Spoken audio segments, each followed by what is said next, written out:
ఇవాళ మీతో ఒక అంశం గురించి డిస్కస్ చేయాలని నేను ఆశపడుతున్నాను. మనం తరచూ వింటూ ఉండేటువంటి పదాలు ఇవి: మారు మనసు, బాప్తిస్మము, రక్షణ.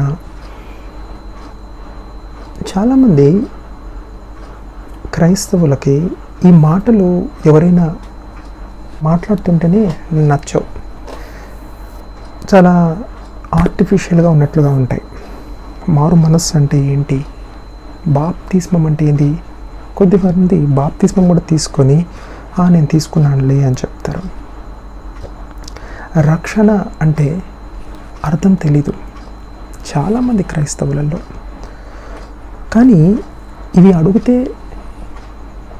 ఎవరినైనా తెలిసిన వాళ్ళని వీటి గురించి అడిగితే వాళ్ళకు తెలియదు అని బయటపడిపోతుందని ఒక అభిప్రాయంతో, అయ్యో మాకేం తెలియదని అనుకుంటారు వీళ్ళు, తెలియకుండానే బాప్తిస్మం తీసుకున్నాము అని నిర్ధారిస్తారు, మమ్మల్ని ఒక సపరేట్గా పెట్టి మమ్మల్ని హేళన చేస్తారు అని భయపడి మనలో చాలామంది క్రైస్తవులు మారు మనసు అంటే ఏంటి, బాప్తిస్మం ఎందుకు తీసుకోవాలి, అసలు రక్షణ అంటే ఏంటి అని తెలియక ఒక మందలో ఒకరిగా జాయిన్ అయిపోయి బాప్తిస్మం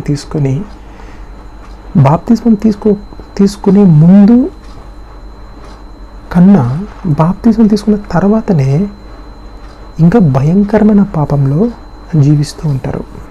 సాధారణంగా మీకు అర్థమయ్యే రీతిలో ఈ మూడికి డిఫరెన్స్ అర్థమయ్యే రీతిలో మీకు చెప్పాలి, మీకు తెలియచేయాలని నేను ఆశపడుతున్నాను. సర్వసాధారణంగా మన ఆఫీస్లో అయితే లేదా మన చుట్టుపక్కల ఉండే వాళ్ళకి ఏదైనా సమస్యలు ఎదురైనప్పుడు, లేదా వాళ్ళ ఇంట్లో జబ్బు చేసినప్పుడు, లేదా వాళ్ళ అప్పులు పాలైనప్పుడు, ఏ పరిస్థితి గుండైనా వాళ్ళు వెళ్ళేటప్పుడు మనకు వారి పట్ల జాలి అనేది ఉన్నప్పటికీ కూడా ఒకవేళ వారితో మనకేమైనా పాత ఘర్షణలు ఉండింటే స్థలం విషయాలలో కానీ, డబ్బు విషయాలలో కానీ, ఏదైనా వైవాహిక విషయాలతోనేమి, వారి బంధువులతో వాళ్ళతో మనకి ఏదైనా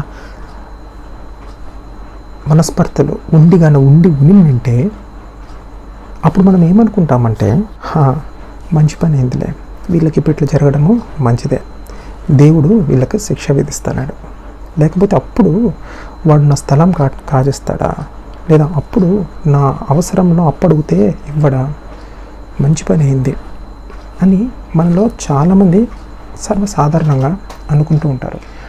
అంటే నా పాయింట్ ఏంటంటే, ఈ భూమిపైన పుట్టిన ప్రతి ఒక్క మానవుడు ఏ విధంగానైనా కూడా శిక్షకు అర్హుడే.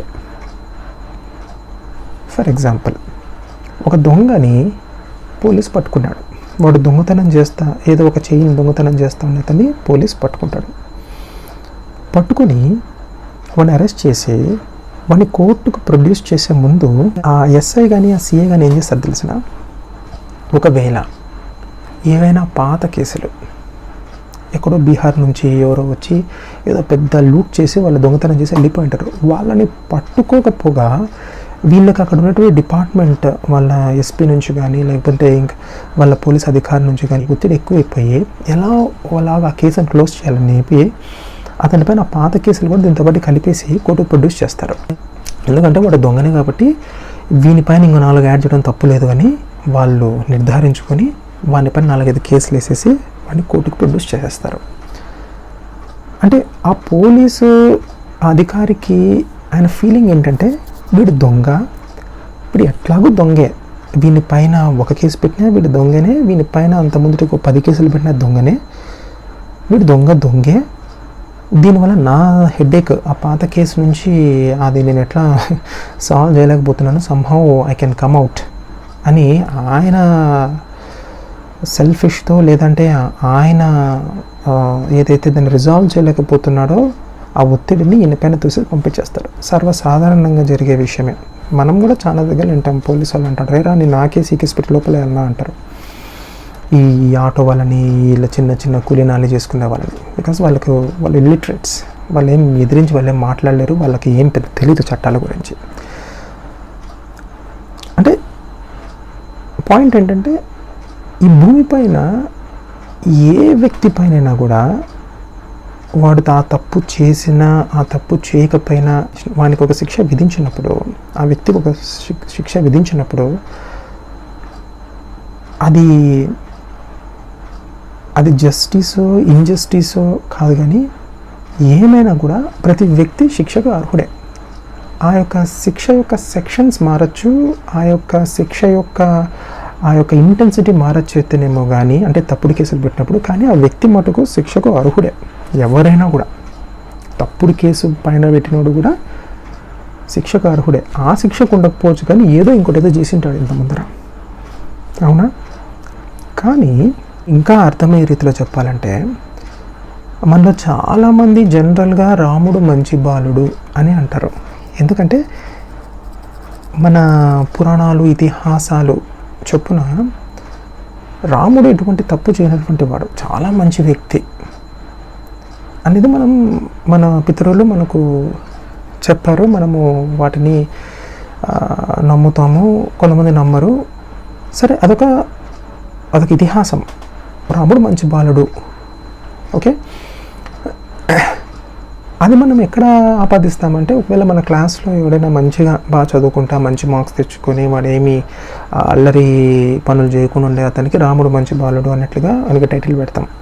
పోనీ మన బంధువులలో ఎవరైనా ఒక పిల్లడు మంచిగా చదువుకుంటూ, వాడు మంచి విద్యాబుద్ధులు కలిగి, మంచి అలవాట్లు కలిగి, వాడు మంచిగా పెరుగుతున్నప్పుడు అతన్ని కూడా మనం రాముడు మంచి బాలుడు అన్నట్లుగానే అంటాం. అది జోక్గా కానీ ఏదైనా కానీ రాముడు మంచి బాలుడు అంటాం. అంటే అదొక క్యారెక్టర్ని మనం ఆపాదిస్తాం వాళ్ళపైన. కానీ ఇక్కడ మీరు గమనించండి, నిజంగా రాముడికి కూడా ఒక తప్పుడు కేసు పెట్టి ఆయనను కూడా బోన్లో ఎక్కించి జడ్జి ముందర ఏదో తప్పుడు కేసు, నిజంగా రాముడు, మన పురాణాలు ఇతిహాసాలు అంటుంటే రాముడిని శిక్ష అర్హుని మనం చేయాలని తప్పుడు కేసులు పెట్టి చేస్తే ఏదో ఒక శిక్ష విధించాడు అనుకో జడ్జి, అనుకుందాం ఉత్తినే ఎగ్జాంపుల్. ఆ రామునికి కూడా శిక్ష విధించినప్పుడు ఒక వ్యక్తి అయితే అనుకుంటారు ఏమని, మంచి పని ఏందిలే, కావాల్సిందేలే అని. ఎవరు చెప్పండి? ఆయన భార్య అయినటువంటి సీతాదేవి.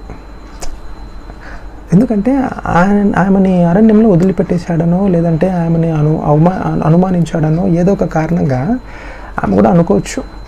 అంటే అనుకునే ఛాన్సెస్ ఉండే అంటున్నా. అంటే నా పాయింట్ ఏంటంటే,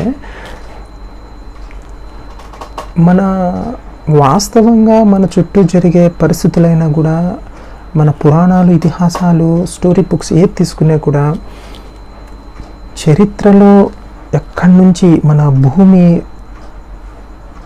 సృష్టింపబడినప్పటి నుంచి, అంటే మనిషి ఉన్నప్పటి నుంచి ఇంతవరకు మనకు తెలిసినటువంటి హిస్టరీస్ మనము రెఫర్ చేసుకుంటే, ప్రతి ఒక్క వ్యక్తి ఏదో ఒక విషయంలో పాపం చేసింటాడు, ఒక అబద్ధం చెప్పింటాడు, లేదంటే ఒక మోసం చేసింటాడు, అప్పు ఎగరగొట్టింటాడు, ఎవరు చుట్టం లేదని చెప్పేసి మన పితరులలో వాళ్ళు మర్డర్ చేసేసింటారు. ఈ కాలంలో రేప్స్ చేసేస్తున్నారు, బస్లో చిన్న చిన్న పిల్లల్ని ఆస్తి గొడవలు వచ్చి మర్డర్ చేస్తున్నారు, పెళ్లి విషయాలలో తప్పుడు కేసులు వేసేస్తున్నారు. సో ఇవన్నీ ఇప్పుడు జరుగుతూ ఉన్నా కూడా, ఇప్పటి నుంచి హిస్టరీ ఫ్రమ్ ద బిగినింగ్ ఇంతవరకు చూసుకుంటే పాపము లేకుండా ఎవరు లేరు, ఇదైతే క్లారిటీ. కానీ కరెక్ట్గా 2021 సంవత్సరాల క్రితం, అంటే ఇప్పటి నుంచి 2021 ఇయర్స్ బ్యాక్, ఒక వ్యక్తి బెత్లహేమ్ అనేటువంటి ఒక ఊరిలో జన్మించాడు. ఆయన 33 సంవత్సరమే బతికినాడు ఈ భూమి పైన. ప్రత్యేకత ఏంటంటే, ఆయన పాపం చేయలే. He didn't commit any sin at any point of time. ఒక అబద్ధం కానీ, ఒక మోసం కానీ, ఒకరిని తిట్టడం కానీ, ఒకరిని కొట్టడం కానీ, ఏం పాపం అనేది ఆయన చేయలే. ఒకే ఒక వ్యక్తి, ఆయననే బైబిల్ యేసు ప్రభువు అని మనకు పరిచయం చేసింది. ఇది క్రైస్తవుల్లో చాలామందికి తెలుసు. ఆఫ్కోర్స్ క్రైస్తవులందరికీ తెలుసు జీసస్ క్రైస్ట్ గురించి. మళ్ళీ నేను ప్రత్యేకంగా ఆయన గురించి ఇంట్రడక్షన్ ఎందుకు ఇచ్చానంటే, ఆయన క్వాలిటీ, ఒక క్వాలిటీ అంటే ఆయనకుంటే క్వాలిటీనే ఏంటంటే ఆయన పాపం చేయలా. పాపము చేయనటువంటి ఈ వ్యక్తికి ఉన్నటువంటి లక్షణం ఏంటంటే, ఫస్ట్ లక్షణం ఏంటంటే ఆయన పాపాన్ని చూసి సహించేవాడు కాడు, అడిగేవాడు. బికాస్ ఆ 2021 సంవత్సరం క్రితము అక్కడ ప్రజలు, అంటే చెప్పేది బెత్లెహేము, జెరూసలేము, ఇజ్రాయేల్, యూదా, ఆ ప్రజలు అక్కడ జరిగింది కాబట్టి ఈ వాస్తవము, అక్కడ ప్రజలు వాళ్ళు చాలా పరిశుద్ధులు, వాళ్ళు చాలా నీతి కలిగిన వాళ్ళు, వాళ్ళు చాలా భక్తిపరులు అనే ఫీలింగ్లో, అంటే వాళ్ళకు తెలుసు వాళ్ళు నీతిపరులు కారు అని తెలుసు, వాళ్ళకు ఒక చీకటి లైఫ్ ఉందని తెలుసు, వాళ్ళకు వ్యభిచారం చేస్తారు, వాళ్ళు మర్డర్స్ చేస్తారు, వాళ్ళు సొమ్ముని కాజేస్తారు, దేవునికి సంబంధించిన సొమ్ము కాజేస్తారు, ఇవన్నీ వాళ్ళు తెలిసి కూడా వాళ్ళు భక్తులు అని ఒక ట్యాగ్ వేసుకొని, ఒక కోట్ ధరించుకొని భక్తులు అని అక్కడ చలామణి అయ్యేవాళ్ళు. అంటే వాళ్ళకప్పుడు కొన్ని నియమ నిబంధనలు ఉండేటివి. పాత నిబంధన అని బైబిల్లో మనకు చూస్తే వాళ్ళకు కొన్ని నియమ నిబంధనలు ఉండేటివి. అంటే సబాత్ పరిశుద్ధంగా ఉండాలా, అంటే వారంలో ఒక రోజు అందరు సర్కంసైజ్ చేసుకోవాలా, వాళ్ళ ప్రథమ ఫలము దేవునికి ఇవ్వాలా, దశమ భాగం దేవునికి ఇవ్వాలా, అందరు గుమికూడి అక్కడ దేవుణ్ణి ప్రార్థించాలా సబాత్ రోజు, ఆ రోజు ఇంకా ఏం పనులు చేసుకోకూడదు అనేటువంటి ఒక వాళ్ళకట్లా చాలా చాలా చాలా వాళ్ళకు నియమ నిబంధనలు ఉన్నాయి. దాన్ని తోరా అంటారు. తోరా అది మోషే ధర్మశాస్త్రం. మోషే ద్వారా దేవుడు ఆ ప్రజలకు అనుగ్రహించినటువంటి లా, అది వాళ్ళు ఫాలో అవుతున్నారు అనే భ్రమలో వాళ్ళు ఉన్నారు. అంటే వాళ్ళ చేతులతో వాళ్ళు చేస్తున్నారు, కానీ మనసుతో మటుకు వాళ్ళు చాలా డిఫరెంట్గా ఉన్నారు.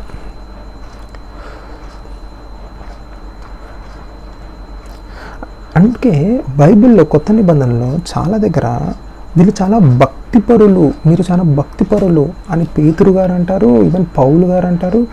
అంటే అది సర్కాస్టిక్ అంటారు, మీరు చాలా భక్తి కలిగిన వాళ్ళు. ఇప్పుడు మన ఈ ప్రజెంట్ జనరేషన్లో కూడా మనం చూసుకుంటే చాలామంది భక్తిపరులను ట్యాగ్ వేసుకొని ఉంటారు.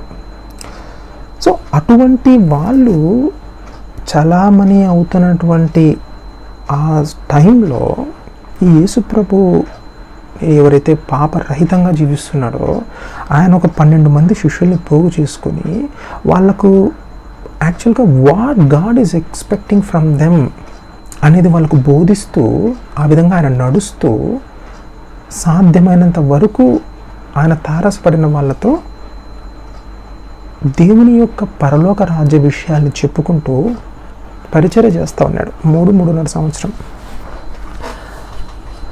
అప్పుడు ఇది చూసి ఈయన చెప్పేటువంటి విధానము, బోధ అయితేనేమి, దీనికి అక్కడ ఉండే ప్రజలు ఈయన పట్ల ఎక్కువ ఆకర్షితులైపోయి, ఇదే కదా నిజంగా, ఇలానే కదా ఉండాల్సింది నీతి అంటే, ఇదే కదా ఉండాల్సింది ఇలానే కదా ఉండాల్సిన నిజాయితీ అంటే, ఎంతసేపు నేను ఆ ధర్మశాస్త్రంలో చెప్పినటువంటి ఆ యొక్క ఆజ్ఞలు ఫాలో అవ్వడం వలన మాకేం న్యాయం జరగటం లేదు. ఎందుకంటే అక్కడ ఉన్నటువంటి మెయిన్ ప్రధాన యాజకులు అయితేనేమి, అక్కడ ఉన్నటువంటి ధర్మశాస్త్రంలో వాళ్ళు దిట్ట అయినటువంటి వాళ్ళు అయితేనేమి, వాళ్ళు అది ఫాలో చేస్తున్నామని జస్ట్ అది ఫాలో చేస్తున్నారు, కానీ మాకు అన్యాయం చేస్తున్నారు కదా అని ఆ పరిస్థితిని అనుభవిస్తూ ఉండేవాళ్ళు, ఆ బాధను అనుభవిస్తూ ఉండేవాళ్ళు. యేసుప్రభు బోధ చాలా ఖచ్చితంగా చెప్తూ వస్తున్నప్పుడు ఆయన ఫాలో అయ్యేవారు. సో నా పాయింట్ ఏంటంటే, ఇలాంటి ఇంత పవిత్రంగా జీవించినటువంటి యేసు ప్రభువు ఈ భక్తులని, సోకాల్డ్ భక్తులని ప్రశ్నించే విధానము వాళ్ళకి నచ్చలా. అందుకు ఈయనని ఎట్లయినా కూడా సఫా చేసేయాలా, అంటే చంపేసేయాలా అని వాళ్ళు చాలా ప్లాన్స్ వేసుకుంటూ వచ్చినారు. ఈ భక్తులు చంపేయాలా అని. అక్కడ ఒక వ్యభిచారి అని ఒక వృత్తిరీత్యాను, మరి ఆమె వ్యభిచారి, ఆమెని యేసుప్రభు ముందు తీసుకొని వచ్చి ఈమె వ్యభిచారి, ఈమె పాపి, ఈమెని ధర్మశాస్త్రం రాళ్ళతో పెట్టి కొట్టమనింది, మేము కొట్టాలన్నా కొట్టద్దా? అప్పుడు యేసుప్రభు ఏం చెప్పినాడంటే, మీలో పాపం లేని వల్ల రాయి పెట్టి కొట్టండి ఆమెని ఫస్ట్ అన్నాడు. అంటే ఈయన ఒకవేళ ధర్మశాస్త్రం ప్రకారంగా ఆమె రాళ్ళతో పెట్టి కొట్టద్దు అని కనుక ఈయన చెప్పి ఉండింటే, నువ్వు ధర్మశాస్త్రానికి అగెనిస్ట్గా మాట్లాడుతున్నావు అని చెప్పి ఈయనని చంపేయాలో లేకపోతే ఈయనని కటకటాల వెనకల వేసేయాలో అని ఏదో ఒక రకంగా, ఎందుకంటే ఈయన ఎత్తి చూపిస్తున్నాడు వాళ్ళ పాయింట్స్, అవునా? అందుకు యేసుప్రభు ఏం చెప్తారంటే, మీలో పాపం లేనటువంటి వాడు పెట్టి కొట్టండి రాయి పెట్టి ఫస్ట్ అంటాడు. అంటే మీరందరూ పాపులు రా అని చెప్పిస్తున్నాడు అక్కడ వాళ్ళతో. అంటే వాళ్ళకి షేమ్ అయిపోయింది వాళ్ళకి ఈయన ఇచ్చేటువంటి answers. So they are very shameful about their acts. కానీ వాళ్ళు రియలైజ్ కావట్లా. ఇలాంటి పరిస్థితులలో వాళ్ళు చేసేటువంటి ప్రయత్నం ఏంటంటే ఈయనని చంపేయాలని. ఈయన దైవ దూషణ చేస్తున్నాడు, ధర్మశాస్త్రానికి అగెనిస్ట్గా చేస్తున్నాడు, ఈయన మొత్తం అంతా కన్ఫ్యూజన్ చేస్తున్నాడు ఇక్కడ ఉన్న వాళ్ళని అని వీళ్ళ తప్పులు వీళ్ళు కప్పిపెట్టుకునేదానికి ఎవరైతే ఆయన పర్ఫెక్ట్గా అడుగుతున్నాడో ఆ జవాబు వాళ్ళకి ఇచ్చేది లేక, వాళ్ళ తప్పులు ఎక్కడ బయటపడి ప్రజలు తిరిగి వీళ్ళని రాళ్ళతో కొడతారేమో అని భయంతో వాళ్ళ అధికారాన్ని వాళ్ళు యూజ్ చేసుకొని ఈయన దైవ దూషణ చేస్తున్నాడు. అప్పట్లో దైవ దూషణ అంటే అది చాలా ఆస్పదల్లా రాళ్ళు పెట్టి కొట్టాల. దైవ దూషణ అంటే చంపేయాల వాళ్ళని. దైవ దూషణ యెహోవా అనే పేరును కూడా వాళ్ళు ఉచ్చరించడానికి లేదు. ఈ హెబ్రూ గ్రీక్లో యెహోవా పేరు కూడా వాళ్ళు కొద్దిగా అక్కడ మారుస్తారు వాళ్ళు అక్కడ. ఎందుకంటే వాళ్ళని అంత భయం వాళ్ళకి దేవుని మాట పలకాలంటే. సో ఈయన ఆ దేవుడు ఇచ్చినటువంటి ఆజ్ఞనే ఈయన ఫాలో కావద్దు అంటున్నాడు అనేటువంటి అర్ధరహితమైనటువంటి ఒక నిందని ఈయన పైన వేసేసి ఆయనని 33.5 సంవత్సరం అప్పుడు మాను పైన వేలాడ తీసి అతి కిరాతకంగా సిలువ వేసి చంపేశారు, నింద వేసి చంపేశారు ఆయనని. అంటే ఆయన శిక్ష పొందడానికి ఎటువంటి తప్పు ఆయన దగ్గర లేదు. ఇప్పుడు మీకు ఇంతకుముందు ఎగ్జాంపుల్స్ చెప్పినటువంటి విధంగా ఈవెన్ రామున్నైనా కూడా అతని భార్య ఇతని పైన ఈ శిక్ష పడ్డము నిజమేలే, ఎందుకంటే నన్ను అవమానించాడు కదా లేదా నన్ను వదిలేశాడు కదా అని అనుకోవచ్చేమో. కానీ ఈయన పైన శిక్ష వేసేదానికి, అంటే యేసుప్రభు పైన యేసుప్రభుని శిక్షించేదానికి ఎటువంటి తప్పిదం ఆయన పక్కన లేదు. నింద ఆయన పైన వేసేదానికి ఎటువంటి తప్పిదం ఆయన చేయలేదు. అలాంటి ఆయన పైన ఇది ఆపాదించేసి చంపేశారు. ఇది జరిగే ముందు వాళ్ళు దేవుణ్ణి దూషిస్తా, అంటే యేసుప్రభుని వాళ్ళు తిడతా ఆయనని కొట్టాలని చూస్తారు, ఆయన కొండపై నుంచి పడేయాలని చూసినప్పుడు వాళ్ళకు సీరియస్గా ఒక వార్నింగ్ లాంటిది ఇస్తాడు. నన్ను మీరు ఒకవేళ చంపాలని చూస్తే 3rd డే మళ్ళీ నేను లేస్తా, నా టెంపుల్ నేను బిల్డప్ చేసుకుంటాను నేను మళ్ళీ. చాలా ఖచ్చితంగా చెప్పాడు. వాళ్ళకి అర్థం కాల, ఏంది ఈయనకేమైనా పిచ్చా ఏంది ఈయన అని వాళ్ళకి అర్థం కాలే అప్పుడు. కానీ యేసుప్రభు చాలా స్పష్టంగా ఆయన శిష్యులతో చెప్పేవాడు, నేనే దేవుణ్ణి, మీరు ఏదైతే బలులు అర్పిస్తున్నారో, మీరు ఏదైతే మీ ప్రథమ ఫలాలు అర్పిస్తున్నారో, మీరు ఏదైతే నాకు నైవేద్యం పెట్టాలని మీరు చూస్తున్నారో దేవునికి, అవి కాదనరా నాకు కావాల్సింది. That is not what I'm expecting. I have come here to teach you what I want from you అని ఎలా జీవించాలనో ఆ విధంగా ఆయన నడిచాడు. అలా శిష్యులతో చెప్తా వచ్చాడు, నేనే దేవుణ్ణి. వాళ్ళకు కూడా కొంచెం అప్ అండ్ డౌన్ పైన కింద ఉంది వాళ్ళకి. ఈయన మనిషి కదా, మన యెహోవా దేవుడు ఇచ్చిన ధర్మశాస్త్రము అనే కదా దేవుడు, ఈయన దేవుడు ఎట్లనాలా? ఆయన ఏమంటాడంటే యేసుప్రభు నేను తండ్రి ఒకటే అంటా వచ్చినాడు. నేనే దేవుని, నేను తండ్రి ఒకటే. నేను తండ్రి ఒకటే, ఆయన కుమారుని నేను వచ్చాను. మీకు ఎందుకు వచ్చాను? మీ పాపంని క్షమించడానికి నేను వచ్చిన, మిమ్మల్ని కరెక్ట్ చేయడానికి నేను వచ్చిన, ఈ కుళ్ళిపోయిన సిస్టమ్ని నేను, పాడైపోయిన సిస్టమ్ని నేను క్లీన్ చేయడానికి వచ్చిన, నేను ప్రేమపూర్వకంగా క్లీన్ చేయడానికి వచ్చిన, శిక్షించడానికి నేను రాలా. శిక్షించడానికి అన్ని అర్హతలు ఉన్నా కూడా శిక్షించడానికి నేను రాలేదని చెప్తాడు. వాళ్ళు నమ్ముతారు, కొద్దిగా భయపడతారు, వాళ్ళలో ఒక డౌట్ఫుల్ ఉంటుంది. సర్వసాధారణంగా మనము ఒక వ్యక్తి వచ్చేసి నేను నేను నేను నేను దేవుణ్ణి అని చెప్పేస్తే నువ్వు ఎలా నమ్ముతావు? చాలా అందులో యెహోవాతో పాటు ఈయనకు కూడా ఆయనతో పాటు ఈక్వల్ క్వాలిఫికేషన్, ఈక్వల్ రైట్స్ ఉన్నాయి, దైవత్వం ఉంది ఈయనకి అని వీళ్ళు కనుక నమ్ముతున్నామనే సంగతి బయట తెలిస్తే వీళ్ళు కూడా కొడతారు. సర్వసాధారణంగా మన మన కంపెనీస్లలో ఎవరైనా ఫ్రెషర్ జాయిన్ అయ్యాడు అనుకోండి, డిపార్ట్మెంట్ ఏదైనా ఫ్రెషర్ జాయిన్ అయితే మన టీంలో జాయిన్ అయినప్పుడు మనం ఏదైనా మనం వర్క్ చేసినప్పుడు మనం ఏదైనా తప్పు చేసినప్పుడు మనం అది కవరప్ చేసుకునే దానికి ఆ ఫ్రెషర్ పైన తోసేస్తాం, వీడే తప్పు చేసినాడు అని. ఎందుకంటే లేదంటే మన తప్పిదం బయటపడిపోతుంది. అవునా? మన బాస్ వచ్చేసి మనల్ని ఏరా సిగ్గులేదేమ్రా నీకు అని అరుస్తాడు. అట్లా అన్నాడు అనుకోండి, కానీ ఇంత ఎక్స్పీరియన్స్ ఉంది, నువ్వు ఏం చేసినావు నువ్వు అని అతని ముందు మనల్ని ఇన్సల్ట్ అవ్వడం మనకి ఇష్టం లేక మనము ఆ జూనియర్ పైన తోసేస్తూ ఉంటాం. జనరల్గా జరుగుతూ ఉంటుంది. పాపం వాడు కొత్తగా వచ్చినట్టు మనకి ఏం తెలియదు అన్నట్లుగా. సో ఇక్కడ యేసు ప్రభువు ఎప్పుడైతే ఆయన పాపము చేయలేదు కాబట్టి, కానీ వీళ్ళ తప్పుల్ని వీళ్ళు కవర్ చేసుకునేదానికి దైవ దూషణ అనే పేరు ఆయనకి పెట్టేసి ఆయనని సిలువపైన ఎక్కించాలని ప్రయత్నం చేస్తారు.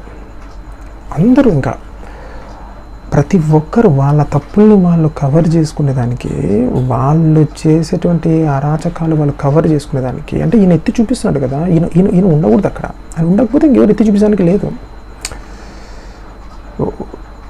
అంటే మీకు ఇంకా సింపుల్ భాషలో చెప్పాలంటే ఒక కుక్కని కొట్టాలంటే అది పిచ్చి కుక్క అని దానికి పేరు పెట్టాలి.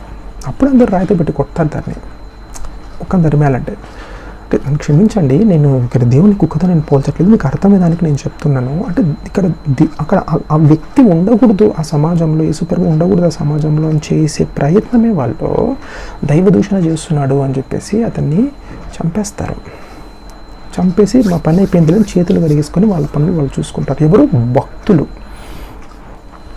కానీ దేవునితో ఉన్నటువంటి ఆ శిష్యులు మటుకు, అరే దేవుడు చెప్పాడు కదా, నేను దేవుని అని చెప్పుకునేవాడు కదా, ఆయన మిరాకిల్స్ చేశాడు కదా అని వాళ్ళు బాధపడుకుంటా, అరే మా నాయకుడు ఏమైపోయినాడు ఎట్లా అని వాళ్ళు బాధపడుకుంటా వాళ్ళు ఉండే సమయంలో వాళ్ళని ధైర్యం పరచడానికి ఆయన కనబరుచుకుంటాడు. 3వ దినాన లేస్తాడు. అదే మనం ఈస్టర్ అని మనం చెప్పుకుంటాం. 3వ దినాన లేస్తాడు, కనబరుచుకుంటాడు.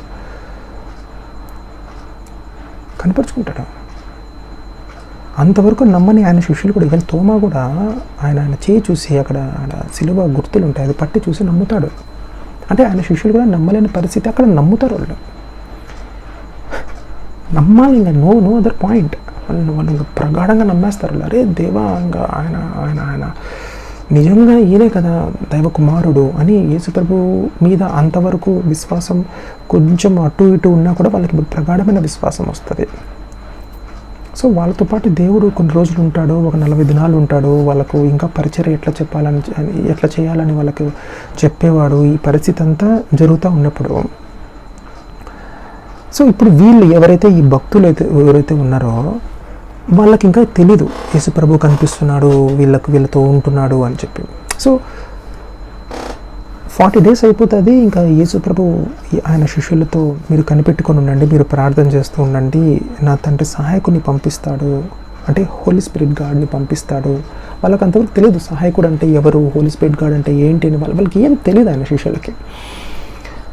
అని ఆయన పరలోకానికి ఆరోహణం అయిపోయిన తర్వాత వీళ్ళు అందరూ ఒక ప్లేస్లో ఉండి ప్రార్థన చేసేటప్పుడు పరిశుద్ధాత్మ దేవుడు వీళ్ళపైన దిగి వస్తాడు.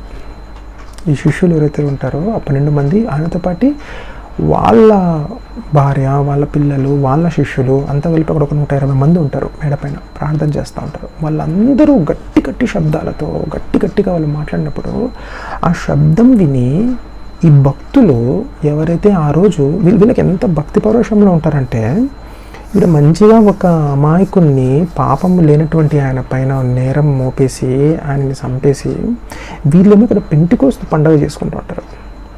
అంటే అదొక పండగ. ఎట్లా అంటే వాళ్ళు సంవత్సరంలో ఆ పండగ వచ్చినప్పుడు, పెంటెకోస్తు పండగ అనేది వచ్చినప్పుడు ఆ యూదులు ఎవరైతే ఉంటారో వాళ్ళు వేరే దేశాలలో వాళ్ళు సెటిల్ అయిపోయింటారు అనమాట. అంటే అరేబియాలో, ఏషియాలో, లేకపోతే మెస్పటోనియాలో, డిఫరెంట్ ప్లేసెస్లో, అంటే అక్కడ డిఫరెంట్ లాంగ్వేజెస్. కానీ వాళ్ళందరూ యూదులే. వాళ్ళందరూ ఆ పెంటెకోస్తు అనే పండగప్పుడు అందరూ ఆ ప్లేస్కి వచ్చేసి వాళ్ళు ఇన్వాల్వ్ అవుతారు. అంటే ఫర్ ఎగ్జాంపుల్ ఇప్పుడు మన క్రిస్మస్ అనుకోండి, ఇప్పుడు నేను బెంగళూరులో ఉంటాను, లేదంటే నేను బెంగళూరులో ఉంటా, క్రిస్మస్ అప్పుడు నేను కడపకు వస్తాను. బికాస్ ఇది నేను పుట్టి పెరిగిన ప్లేస్ కాబట్టి కడపకు వస్తాను. అదేవిధంగా మా పక్కింటి వాళ్ళు ఒకళ్ళు చెన్నైలో వర్క్ చేస్తుంటారు, అక్కడ సెటిల్ అయి ఉంటారు. కానీ వాళ్ళు క్రిస్మస్ అప్పుడు ఈ ఊరికి వస్తారు, వాళ్ళ పేరెంట్స్ వాళ్ళు ఉంటారు కాబట్టి. ఇంకొకరు ఎక్కడో బాంబేలో ఉంటారు, వాళ్ళు వస్తారు. సో మనమందరం క్రిస్మస్కి ఎట్లయితే అందరం ఎక్కడెక్కడ దూర దేశాల నుంచి ఉన్నటువంటి వాళ్ళము, దూర ప్రాంతాల నుంచి మళ్ళీ మనము మన నేటివ్స్కి వస్తామో, అదేవిధంగా వాళ్ళు పెంటెకోస్ట్ ఫెస్టివల్ అప్పుడు వాళ్ళందరూ అక్కడ ఉన్నప్పుడు వీళ్ళు ఈ 12 మంది శిష్యులు ప్లస్ వాళ్ళ యొక్క కుటుంబ సభ్యులు అంతా దేవుని చూసి దేవుని నమ్మినటువంటి వాళ్ళు గట్టి శబ్దాలతో వాళ్ళు డిఫరెంట్ లాంగ్వేజెస్ వాళ్ళు మాట్లాడుతూ వస్తారు. గట్టి శబ్దాలు, ఎందుకంటే పరిశుద్ధాత్మ దేవుడు వాళ్ళ మీద దిగి వస్తాడు. అప్పుడు వీళ్ళు పరిగెత్తుకుంటూ వచ్చి చూస్తారు, అక్కడ ఏందిరా గట్టి శబ్దాలు వస్తాయి. ఇప్పుడు పెద్ద ఉరుము వచ్చిందనుకోండి, పెద్ద మెరుపు వచ్చిందనుకోండి, మనం ఇంట్లో వంట చేస్తా అంటే మన అమ్మగానే వాళ్ళు నిమగ్నం అయిపోయి టీవీ చూస్తుంటే వాళ్ళు సడన్గా బయటకు వచ్చి ఎట్లా చూస్తారు పెద్ద శబ్దం వస్తే, అట్లా వీళ్ళు they will run towards this place. అప్పుడు వాళ్ళు స్టన్ అయిపోతారు. ఏమంటే ఈ శిష్యులు ఆ మేడగది పైన వాళ్ళు ఉండేవాళ్ళు, వాళ్ళు ప్రార్థన చేసుకుంటా వాళ్ళకు తెలియని భాషలు.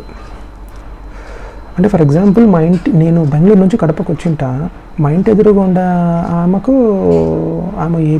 కన్నడలో మాట్లాడుతుంటారు అనుకున్నాను, గట్టిగా ప్రార్థన చేస్తాను కన్నడలో. ఆమె ఎప్పుడు కర్ణాటకకు పోయి ఉండదు, ఆమెకు బెంగళూరుకి సంబంధమే ఉండదు, ఆమె ఎట్లా కన్నడలో మాట్లాడగలుగుతుంది? అదే చెన్నై నుంచి వచ్చిన వ్యక్తి చూస్తారనమాట, ఆ పక్కింటి ఆమె తమిళ్లో మాట్లాడుతూ ఉంటుంది. ఎట్లా మాట్లాడుతుంది మా తమిళ్లో? అరే మాకే కదా భాష, వీళ్ళకి ఎట్లా వస్తుంది ఆ భాష? అంటే వేరే ప్రాంతాల నుంచి వచ్చిన వాళ్ళు స్టన్ అయిపోతారు. మనలో చాలామంది ఒక ప్రశ్న అడుగుతూ ఉంటారు, ఎట్లా అంటే దేవుడు ఉన్నాడారా? మాకు కనిపించలేదే, మాకు కనిపించినప్పుడు నమ్ముతాంలే. ఏది దేవుడు ఉంటే నాకు కనపడమని చెప్పి చూద్దాం. బ్రదర్, ఎగ్జాక్ట్గా ఇదే జరిగింది. అప్పుడు దేవుడు వాళ్ళకి ఎన్కౌంటర్ అయినాడు, దేవుడు మాట్లాడినాడు వాళ్ళతో గట్టిగా. ఇంకక్కడ వాళ్ళు నమ్మి తీరాల్సిందే. వాళ్ళు అది చూసి కొంతమంది కామెడీ చేసినారు, వీళ్ళేదో తాగి మాట్లాడుతున్నారని చెప్పి. మొత్తానికి అది ఎంత పవర్ఫుల్ అంటే అక్కడ వాళ్ళు స్టన్ అయిపోయి 3,000 మంది ఆ రోజు 3,000 మంది ఇంచుమించు బాప్తిస్మం తీసుకుంటారు. ఇప్పుడు నా పాయింట్కి వస్తున్నా. ఇప్పుడు ఇదంతా చెప్పినాను కదా, ఒక 30 minutes. దీంట్లో బాప్తిస్మం తీసుకోవడం అంటే ఏంటి? ఈరోజు మనం చెప్తుంటాం బాప్తిస్మం తీసుకోవనో, లేదంటే రక్షణ పొందు అనో, మారు మనస్సు పొందను. దీంట్లో ఏంటి మారు మనస్సు, రక్షణ, బాప్తిస్మము? ఈ 3,000 మంది అక్కడ ఉన్నటువంటి నాయకుడు, యేసుప్రభు వెళ్ళిపోయిన తర్వాత నాయకుడు అక్కడ పేతురు, వాళ్ళ మధ్యన బిగ్గరగా లేచి మాట్లాడతాడు. మీ భక్తులు, మీరే కదా భక్తులని ఫేస్ ట్యాగ్ వేసుకున్నారు, భక్తులం మేము అని చెప్పేసి. మీరు చేసింది ఏందో తెలుసా? ఒక అమాయకుడిని, ఒక నిందాకి అనర్హుణ్ణి మీరే లేనిపోని అతని పైన ఆపాదించేసి అన్ని సిలువెక్కిచ్చేసినారు. ఆయన ఎవరు తెలుసా మీకు? You know who is he? ఆయనే దైవ కుమారుడు. ప్రవచనాలు పాత నిబంధనలో ఎంతోమంది ప్రవక్తలు చెప్పినటువంటి క్రైస్ట్ ఈయనే. మీకోసం వస్తాడని ప్రవక్తలు చెప్పారు కదా. తండ్రి ఒక పాపం ఎరుగినటువంటి వ్యక్తిని మీ కొరకు పంపిస్తానని చెప్పినారు కదా. అబ్రహాం గారితో నిబంధన వేస్తున్నారు కదా. ఆ వ్యక్తే ఈయన, మీరు చంపింది ఆయననేరా, వెర్రి జనాలారా, వెర్రి భక్తుల్లారా, పనికిమ్మాళ్ళారా అని చెప్పేసి పేతురు వాళ్ళని గట్టిగా వాళ్ళని కడిగేస్తాడు. అప్పుడు వాళ్ళు, అరే మా మధ్యలో తిరుగుతూ ఉన్నాడు ఆయన, మా ముందు ఆశ్చర్యకారాలు చేస్తా అంటే మేము ఏదో మ్యాజిక్లు చేస్తున్నాడు అనుకున్నాము, మేము నమ్మలా. అవును, ఆయన నన్ను మీరు చంపేసినా కూడా నన్ను నేను 3వ దినాన్ని లేపుకుంటానని చెప్పాడు కదా, మేము అది పెడచెవిన పెట్టినాము. అర్రెర్రే ఈయనేనా దైవ కుమారుడు, ఇతను వస్తాడని మేము ఇంకా వెయిట్ చేస్తున్నాము, ఇతని కోసమేనా మేము వెయిట్ చేస్తున్నాము అని అన్నప్పుడు అని వాళ్ళు భయపడిపోతారు. దైవ కుమారుని మేము చంపేశాము, అయ్యో మేము ఇప్పుడు ఏం చేయాలా, మేము వెయిట్ చేస్తుంటే అతన్నే మేము చంపేశాము, మేము వెయిట్ చేసి ఎవరి కొరకైతే మేము వెయిట్ చేస్తున్నామో ఆయన మన మధ్యనే ఉంటే మేము గ్రహించగానే చంపేశాము, ఆయన దైవ కుమారుని తెలియక ఇప్పుడు మేము ఏం చేయాలా పేతురు అని పేతురుని అడిగినప్పుడు, ఇప్పుడు మీరే చూడండి, ఇప్పుడు అంతవరకు మనలో వ్యక్తిని మనము నిర్లక్ష్యం చేసి చాలా పిచ్చి పిచ్చిగా నీ కొడతా తిప్పుతా ఉంటే వాడే నీకు ప్రైమ్ మినిస్టర్ ఆఫ్ ఇండియాకి వచ్చినాడు అనుకో. ఇప్పుడు మన ఆఫీస్లో ఒక క్లర్క్ ఉంటాడు, మన ఊరికి తిప్పుతూ ఉంటారు, మనకు చెదిరించి వాడే రేపు ప్రైమ్ మినిస్టర్ ఆఫ్ ఇండియా అయితే నీకు భయం అయిపోదు, ఈయన prime minister, oh my God. So ఆయననే క్రీస్తు, ఆయనకి దేవుడు, తండ్రి దేవుడు ఒక పాపముల్ని మీ అందరూ ఆయన పైన వేసినటువంటి ఈ నిందలు, ఆయన ఎటువంటి శిక్షకు అర్హుడు కానటువంటి ఆయన పైన మీరు నిందలు మోపినందుకు ఆయననే మీకు తీర్పు తీర్చుటకు ఆయనకు సర్వాధికారము ఇచ్చి ఆయన నియమించినాడు. మీరు పైసలు ఇంకా అంతేనా కదా. అప్పుడు వీళ్ళు భయపడతారు, మేము ఏం చేయాలని వాళ్ళు బాధ కలుగుతుంది, వాళ్ళకి హృదయంలో నొచ్చుకుంటారు. అయ్యా ఈయన గురించి తెలియక మేము ఇతను చంపేశాము అంటే పేతురు అంటాడు, అవును మీరు తెలియక చంపిన సంగతి నాకు తెలుసు, అందుకు మీరు చేయాల్సింది ఏంటంటే మారు మనస్సు. అంటే అంతవరకు ఆయనను పట్టించుకోకుండా ఆయన ఒక వేస్ట్గా ఆయన మీరు అనుకుని అంతసేపు ఉన్నటువంటి ఆయనే దైవ కుమారుడు, ఆయనే క్రీస్తు, మీ కొరకు వచ్చి మీ పాపములను ఆయన తీసుకున్నటువంటి ఆయనే అని మారు మనస్సు, అది చేంజ్ ఆఫ్ యువర్ థాట్, మారు మనస్సు పొందడం. నమ్మండి, మారు మనస్సు పొందండి. అంతవరకు ఆయన ఫలానా అనుకుండే అతను ఈరోజు ఇది, ఈ చేంజ్ మారు మనస్సు పొంది ఆయన నామములో మీరు బాప్తిస్మం తీసుకోండి. ఎందుకు? మీ తప్పుల్ని కదా మీరు మీ తప్పుల్ని మీరు కవర్ చేసుకునేదానికి ఆయన పైన నిందలు వేసేసి ఆయనని మర్డర్ చేసేసినారు, చంపేసినారు. ఇప్పుడు ఆయన మీరు చేసే తప్పులకి శిక్ష మీరు పడకుండా ఆయన దాన్ని యాక్సెప్ట్ చేసి ఆయన శిలువ పైన చనిపోయినాడు. కాబట్టి ఈరోజు మీరు పబ్లిక్గా you have to confess that it is he. నేను మారుమనసు పొందిన ఏమని, ఆయన సాధారణమైన వ్యక్తి కాదు, పాపం లేనటువంటి ఆయన, నేను నా తప్పిదముల కోసం ఆయన చనిపోయినాడని నేను మారు మనసు పొందుతున్నా. నేను మారు మనసు పొందిన అందుకు కారణంగా మీ అందరి ముందర నేను ఆయన నామంలో బాప్తిస్మం తీసుకుంటున్నాను. అంటే I'm acknowledging that I'm a sinner అని బాప్తిస్మం తీసుకోవాలా, పబ్లిక్గా నువ్వు తీసుకోవాలా. అంటే నువ్వు ఏం పాపం చేసినా చెప్పాల్సిన అవసరం లేదు. అక్కడ నువ్వు నీళ్ళల్లో మునిగి లేచినవరంటేనే దానికి అర్థం ఏంటి, దాని ముందు ప్రీ రిక్విసైట్ సక్సెస్ అయిందన్న, ప్రీ రిక్విసైట్ ఫుల్ఫిల్ అయిందని అర్థం. అంటే నేను పాపిని, నా కొరకు ఈ పాపం లేని ఆయన చనిపోయినాడు అంటే ఎటువంటి అతనికి ఆ పాపము ఆయన శిక్ష అర్హుడు కానటువంటి ఆయన మేమే తోసినాము, ఒక బోన్లోకి దొబ్బేసినాము ఆయనని, ఒక బోన్లోకి మేము నెట్టేసాము ఆయనని. పాపం కదా యేసుప్రభు. తీరా మన చూస్తే వాళ్ళు ఎవరికైతే భక్తులు అని చెప్పి దేవునికి ప్రార్థనలు చేసుకుంటున్నారో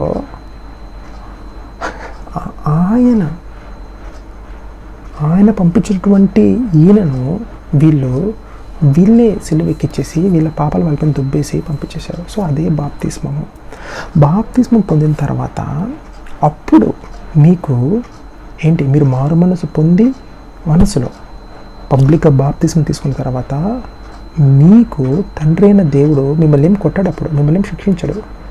శిక్షకుండా మీకు చాక్లెట్ ఇస్తాడు. ఆ చాక్లెటే పరిశుద్ధాత్మ అను వరం. మీకు వరాన్ని అనుగ్రహిస్తాడు తండ్రి. నౌ దట్ ఈస్ కాల్డ్ రక్షణ. ఇప్పుడు నీకు రక్షణ. రక్షణ అంటే ఏంటి? ఇప్పుడు you are under one umbrella. ఇప్పుడు వర్షం పడినా నీకేం కాదు. రక్షణ, మనం హెల్మెట్ పెట్టుకుంటాము, కింద పడితే మన తల సేఫ్గా ఉంటుంది. రక్షణ. గొడుగు వేసుకొని పోతాం వర్షంలో, మనకు రక్షణ, ప్రొటెక్షన్.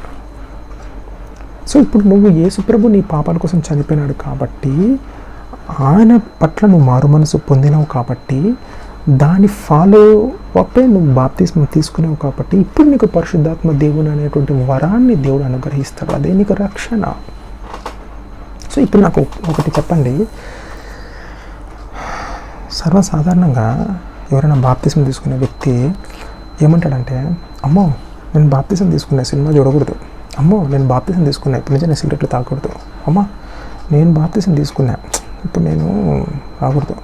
అంటే అతని మనసులో అయితే అతను చేయాలనే, సిగరెట్ తాగాలనే, తప్పు చేయాలనే, పాపంలో మళ్ళా చేయాలనే. కానీ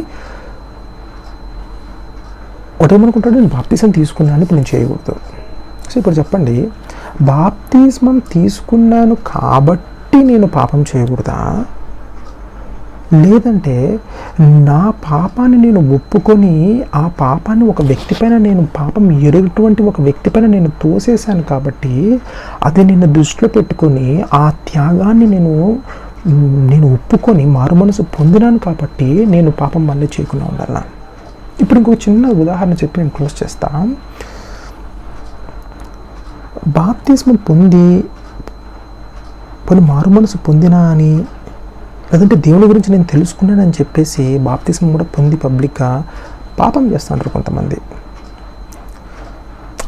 దేవుడు ఉన్నాడులే, దేవునికి తెలుసులే అన్నీ, నా మనసు నేను ఏ పరిస్థితులలో ఇలా నేను ఈరోజు రాత్రి నేను తాగి ఇంటికి వచ్చానో, ఈరోజు నేను ఇట్లా వ్యభిచారం నేను ఎందుకు చేశానో దేవునికి తెలుసులే. నాకు సెకండ్ సెటప్ ఎందుకుందంటే దేవునికి తెలుసులే, నా పరిస్థితులు నాకున్నాయి అని అనుకుంటాను. కృష్ణవా బాప్తిస్మం పొంది, నేను ఒక ఉదాహరణ చెప్తా. ఆ రోజు ఆ యూదులు, ఆ భక్తులు దేవుని సిలువ వేసినప్పుడు, ఈయన పాపి అని ఆయన పైన నిందలు వేసినప్పుడు ఎలా ఉంటుంది తెలుసా పరిస్థితి? నేను యేసుప్రభుని అనుకుంటే నాకు ఆయన ఎలా కనిపిస్తాడంటే, అందరి యొక్క రోత, అంటే మన రోత. ఇప్పుడు మనం స్నానం చేస్తాం పొద్దున్నే, మన మురికి అంతా పోయి మనం కొత్త బట్టలు వేసుకొని నీట్గా ఉంటాం. అంటే మన మురికి, అంటే మన రోత.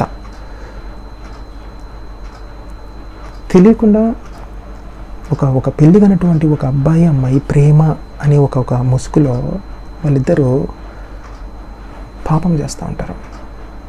పబ్బులకు, క్లబ్బులకు, రిసార్ట్లకు, లాడ్జ్లకు పోయి అక్కడ వాళ్ళు సెక్స్ చేస్తూ ఉంటారు. ఆ సెక్స్ అయిపోయిన తర్వాత వాళ్ళు మళ్ళీ నీట్గా పరిశుద్ధుల్లాగా అంతా తీసి పక్కన పడేసి, మీరు అర్థం చేసుకోవాలా, అంత గలీజ్ అంతా వదిలిపెట్టేసుకొని బయటికి పరిశుద్ధుల్లాగా వాడు వస్తాడు. అంతా క్లీన్ చేసుకొని బయటకు వచ్చేసి మంచిగా పరిశుద్ధుల్లాగా, అంటే నేను ఇప్పుడు కొంచెం వాస్తవంగా మాట్లాడుకుందాం. ఆ కపుల్ బయటకు వచ్చి మళ్ళీ పబ్లిక్లో మళ్ళీ ఆమెను ఇంటి దగ్గర వదిలిపెట్టేసి వీడింటికి వెళ్ళిపోతాడు. మళ్ళీ ఆమె పవిత్రంగా ఉన్నట్టుగా ఉంటుంది, ఇతడు పవిత్రంగా ఉన్నట్టుగా ఉంటాడు. చాలామంది యూత్ ఈరోజు జరిగే వాస్తవాలు నేను చెప్తున్నా.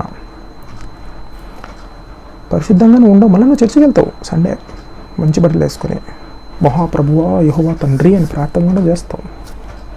ఆ ముందు రోజు చేసినటువంటి ఆ పాపానికి నువ్వు రూపం కనుక ఇస్తే, ఆ పాపానికి నువ్వు రూపం కనుక ఇస్తే, అక్కడ నాకు క్రీస్తు కనిపిస్తున్నాడు.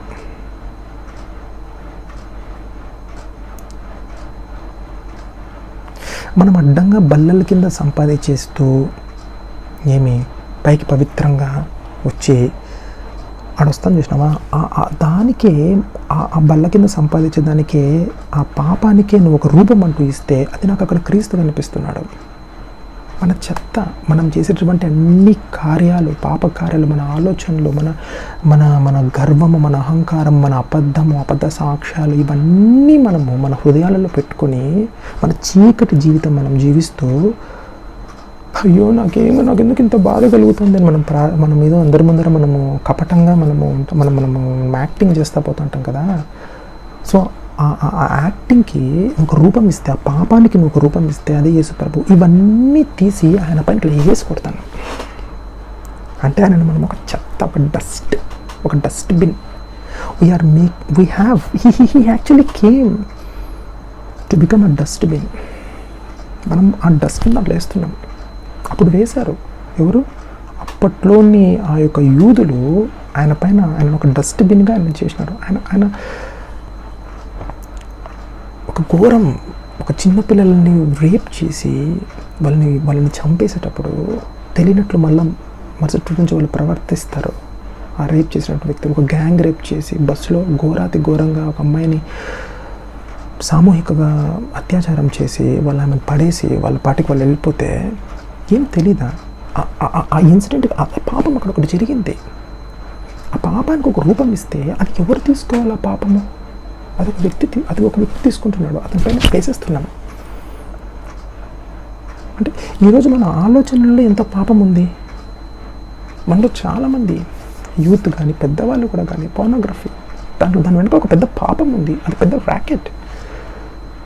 ఎంత పాపము, వాళ్ళు ఎంత బాధతో, వాళ్ళకి ఎంత ఆరోగ్య పరిస్థితులు వాళ్ళకి ఎట్లుంటాయో అలాంటి వాళ్ళు చేయాల్సి వస్తుంది అట్లాంటి పనులు డబ్బు కోసం. అది చూసి మనము ఎంజాయ్ చేస్తూ ఉంటాం చాలామంది. అదొక పాపంతో కూడి ఉంటుంది. ఆ పాపం ఎవరు తీసుకుంటున్నారు? అదొక తప్పు, అదొక పాపం. అదంతా ఆయన తీసుకున్నాడు ఆ రోజు. ఇంత మనము చేస్తా అక్కడ వేసేస్తూ పాపాన్ని ఒక డస్ట్ బిన్లో కదా వేసినట్టుగా, ఒక చెత్త బుట్టలో కదా వేసినట్టుగా మన చెత్తనంతా దాంట్లో వేస్తూ,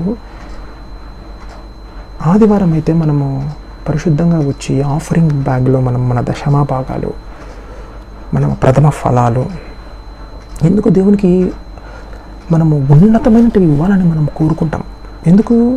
బికాస్ నువ్వు ఎంత ఉన్నతమైనది ఇస్తే దేవుడు నిన్ను అంత కరుణిస్తాడు, దేవుడు నీకు అంత దీవెనలు ఇస్తాడు అని ఒక ఫీలింగ్ మనది. దేవుడు అన్నాడు తెలుసా, ఒక మాట అంటాడు, నువ్వు నాకు ఆఫరింగ్ వేసే ముందర నువ్వు ఎవరితో అయినా కూడా సమాధాన పడకపోతే ఫస్ట్ వాళ్ళతో సమాధాన పడమంటాడు. అది ఎలా ఉంటుంది తెలిసిన? అంటే ముందు నువ్వు శుద్ధి చేసుకో. నీ తప్పిదములు, నీ పాపములు కోసం నేను ఆల్రెడీ చనిపోయిన అన్నది గుర్తు పెట్టుకొని నువ్వు ఆ పనులు మళ్ళీ చేయొద్దు. ఒకవేళ నువ్వు అది కడగకుండా, నువ్వు అది క్లీన్ చేసుకోకుండా నువ్వు అదే పాపం చేసుకుంటూ వచ్చి మరుసటి రోజు ఆదివారం స్నానం చేసుకొని నా ఆఫరింగ్ బ్యాగ్లో నువ్వు వేసే ఆ 100, 1000, 10,000, 1,00,000, 1,00,00,000 రూపాయలు నువ్వు వేసేటప్పుడు అది ఎలా నేను చూస్తానంటే, అంటే దేవుడు అనుకునే మాట అది ఎలా ఉంటుందంటే, అదొక డస్ట్, అదొక చెత్త. ఆ పాపాన్ని తీసుకొచ్చి దాంట్లో పెడుతున్నావు. అంటే మనం మురికింది చాడబెడుతున్నావు దాంట్లో, డస్ట్బిన్లో. నేనేం చెప్తాను తెలుసా, ఇప్పుడు నేను ప్రీచ్ చేసేటువంటి ఈ మెసేజ్కి నేను ఏమన్నా టైటిల్ ఇవ్వాలనుకుంటానంటే, garbage to the offering box. అంటే ఒక గార్బేజ్, ఒక దరిద్రం. గార్బేజ్ అంటే ఒక దరిద్రాన్ని అనుకుంటాం మనం. అది పడేరా, స్నానం చేసి వచ్చినావు, కటింగ్ చేసుకుని వచ్చినావు, మంచిగా స్నానం చేసుకోపో అంటాం. అంటే దరిద్రమే కటింగ్ అంతా. ఇప్పుడు ఎట్లుంటుంది అంటే ఆ కటింగ్ అంతా తీసుకొని వచ్చి, అది చెత్తను తీసుకొచ్చి ఆఫరింగ్ బ్యాగ్లో వేసినట్టు ఉంటుంది. అంటే నువ్వు దేవుని గురించి తెలుసుకొని కూడా నువ్వు మళ్ళీ అదే పాపం జీవితం జీవిస్తా అంటే నువ్వు దేవుణ్ణి మళ్ళీ నువ్వు దోషివి, ఆయన ఒకడు ఉండాడులే అని ఆయన పైన నువ్వు దుబ్బేస్తావు. అని నీకు దొరికింటే ఆయన మీద నువ్వు వేసేస్తాను. అని సిలువ ఎక్కుతాడు కదా, సిలువ ఎక్కినాడు కదా. అంటే కృప ఉంది మన పైన. ఇదొక దీని గురించి నేను తర్వాత ప్రస్తావిస్తా, కృప అనే దాని గురించి. అన్నిటికీ కృప వర్తించదు. ఎన్నిసార్లు చూస్తాడండి దేవుడు, ఎన్నిసార్లు ఆయన ఒకసారి ఎక్కుతాడు సిలువ. అప్పుడు వాళ్ళు తెలియక, అదే పేతురు అంటాడు చూడండి, మీరు పేతురు 2వ అధ్యాయంలో మీరు తెలియక చేసినారు అని అంటాడు. అది అపోస్తల కార్యాల దగ్గర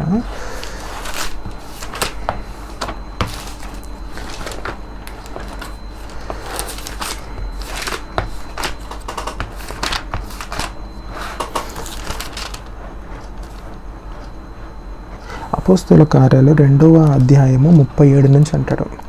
వారు ఈ మాట విని, అంటే ఏంటి, పేతురు ఇప్పుడు వాళ్ళని కన్ఫెస్ చేసినాడు, ఆయనేరా యేసు ప్రభువు మీరు చంపేసింది ఆయనని అని చెప్పినప్పుడు అపోస్తుల కార్యాలు 2వ అధ్యాయము 37వ వచనం నుంచి. వారు ఈ మాట విని హృదయంలో నొచ్చుకొని, సహోదరులారా మేమేమి చేతుమని పేతురును కడమ అపోస్తులను అడుగగా, పేతురు, మీరు మారు మనస్సు పొంది పాప క్షమాపణ నిమిత్తము ప్రతివాడు యేసుక్రీస్తు నామమున బాప్తిస్మము పొందుడి, అప్పుడు మీరు పరిశుద్ధాత్మను వరమును పొందుదురు. ఈ వాగ్దానము మీకును మీ పిల్లలకును దూరస్తులందరికీ అనగా ప్రభువైన మన దేవుడు తన యొద్ద పిలిచిన వారందరికీ చెందునని వారితో నేను. సో పాయింట్ ఏంటంటే, బాప్తిస్మము పొంది కూడా మనము కనుక అదే పాపంలో ఉంటే మనం ఆఫరింగ్ బ్యాగ్లో వేసేది ఆఫరింగ్ కాదు, మన శ్రేష్టమైనటువంటి ఆఫరింగ్స్ కాదు అవి. అది మన పాపం, మన చెత్త. మనం డస్ట్బిన్లో ఏవైతే తీసుకొని పొద్దున గార్బేజ్ బ్యాగ్లో దాంట్లో వేస్తామో అది మనము ఆఫరింగ్ బాక్స్లో వేసేది. సో ఐ థింక్ నేను చేసిన ప్రయత్నం ఏంటంటే, మారు మనసు పొందుట, బాప్తిస్మము, రక్షణ అనేదానికి సింపుల్గా నేను చెప్పాలనుకున్నాను, కానీ కొంచెం లెంతీ అయింది. సో మీకు ముఖ్యంగా యూత్కి అర్థమైందని నేను నమ్ముతున్నాను. దయచేసి మనం చేయాల్సింది ఏంటంటే, క్రైస్తవులుగా ఫస్ట్ అండర్స్టాండ్ అవర్ బేసిక్స్. మనం బైబిల్ చదివితే చాలా క్లియర్గా, చాలా ప్రస్ఫుటంగా మనకు అర్థమవుతుంది. పరిశుద్ధాత్మ దేవుడు మన కోసమే పరిశుద్ధాత్మ దేవుడు ఆ బైబిల్ మనకు అందించాడు. తీసి చదవండి. వాళ్ళు చెప్తారు, వీళ్ళు చెప్తారు అని ఎదురు చూపులు చూడకుండా మనమే చదువుదాం. బైబిల్ అందరికీ ఉంది కదా. ఓకే, ఈ వీడియో ద్వారా నా పాయింట్ని మీతో కన్వే చేశానని నేను నమ్ముతున్నాను. So thank you for watching. Praise God.